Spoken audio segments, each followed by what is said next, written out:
এটা থেকে যদি ভালো মেডিসিন আপনারা ব্যবহার করতে চান ঠান্ডার জনিত সমস্যার জন্য, তখন হচ্ছে আপনারা এই কমিটিলা ব্যবহার করবেন। আসসালামু আলাইকুম ওয়া রাহমাতুল্লাহি ওয়া বারাকাতুহু। আশা করি আপনারা সকলে ভালো আছেন এবং আমি আলহামদুলিল্লাহ অনেক ভালো আছি। তো আমার হাতে যেটা মেডিসিন দেখতেছেন তিলকোসিনভেট, এটা হচ্ছে বাংলাদেশের সবচাইতে ঠান্ডার সবচাইতে ভালো এবং দামি ওষুধ। বাংলাদেশে এটার উপরে আর কোনো ঠান্ডার ওষুধ নাই।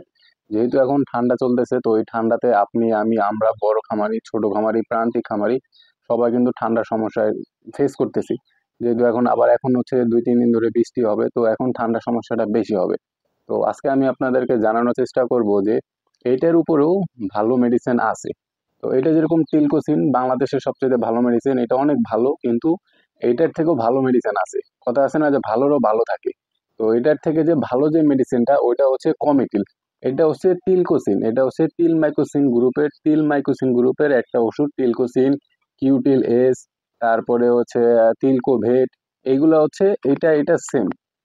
এটা হচ্ছে বাংলাদেশি, এটা হচ্ছে 800 টাকা প্রাইস, এটার দাম হচ্ছে 800 টাকা। মুরগির সবচেয়ে বড় লেভেলের ঠান্ডার যত সমস্যা আছে সবকিছু কিন্তু এটা সমস্যার সমাধান হয়। আমি এখন পর্যন্ত এইটার উপরে আর কোনো মেডিসিন ব্যবহার করিনি, কিন্তু যারা আছেন যে এইটা ব্যবহার করার পরও ভালো কোনো ফলাফল পাচ্ছেন না, বা এর থেকে অনেক বেশি ঠান্ডা হয়ে গেছে বা ঠান্ডা আক্রান্ত হয়ে গেছে, অনেকে আছে না যে এই মেডিসিনটা, ধরেন এক্সাম্পল, এটার থেকে ওইটা ভালো মেডিসিন, কিন্তু ওইটা থেকে এটার তফাৎটা কোথায়?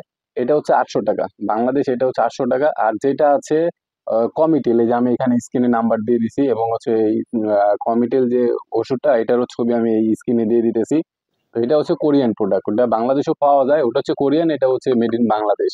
তো বাংলাদেশে এটার উপর ভালো কোনো মেডিসিন নাই। আর এটা থেকে যদি ভালো মেডিসিন আপনারা ব্যবহার করতে চান ঠান্ডার জনিত সমস্যার জন্য, তখন হচ্ছে আপনারা এই কমিটিল্লা ব্যবহার করবেন। এই কমিটিল্লা হচ্ছে 1200 টাকা, আর এটা হচ্ছে 800 টাকা। এখন অনেকে আছেন যারা অভিজ্ঞতা আছেন, তারা হয়তো 400 টাকা বাঁচানোর জন্য এটা ব্যবহার করবে, এটা ভালো কাজ করে। কিন্তু আবার অনেকে আছেন যে 400 টাকার জন্য আমরা কেন এটা কিনবো, 400 টাকার জন্য একবারে ভালোটা সর্বোচ্চ লেভেলের ওষুধটা কালেকশন করবো, তার আপনারা এই কমিটিলটা ইউজ করবেন। কমিটিলটা আমার এখন ইউজ করতে হয় না, কারণ আমার খামারে যত ফার্মি মুরগি আছে এগুলো আসলে আমি এটা দিয়ে সুস্থ করি। এটা অনেক হাই পাওয়ার অ্যান্টিবায়োটিক।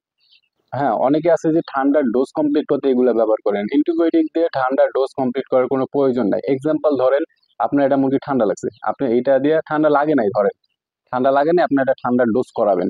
তো দেখা যায় 3 দিন আপনি হাই পাওয়ার অ্যান্টিবায়োটিকটা দিয়ে ঠান্ডার ডোজ করালেন, প্রতি মাসে মাসে মাসে করান, কিন্তু বাই চান্স আপনার মুরগি যখন ঠান্ডা আক্রান্ত হবে তখন কিন্তু আপনি এই ওষুধটা ব্যবহার করলে কিন্তু আর কাজ করবে না। কারণ যে কোনো একটা অ্যান্টিবায়োটিক একটা মুরগির বডিতে যদি একাধিকবার ইউজ করা হয়, পরবর্তীতে ওই অ্যান্টিবায়োটিকটা ওই মুরগির বডিতে আর কাজ করে না। তো এই জিনিসটা আপনারা জানেন কিনা জানি না, আমি আপনাদের বলে দিলাম। তো আপনারা যারা অভিজ্ঞতা আছেন তারা কমিটি এই তিলমাইকোসিন ব্যবহার করবেন, আর যারা আসলে একটু সর্বোচ্চ লেভেল ব্যবহার করতে চান তারা হচ্ছে কমিটিল ব্যবহার করবেন। তিলমাইকোসিন অথবা হচ্ছে কমিটিল যেটাই ব্যবহার করেন, আপনি হচ্ছে 1 লিটার পানিতে 1 ml ব্যবহার করবেন।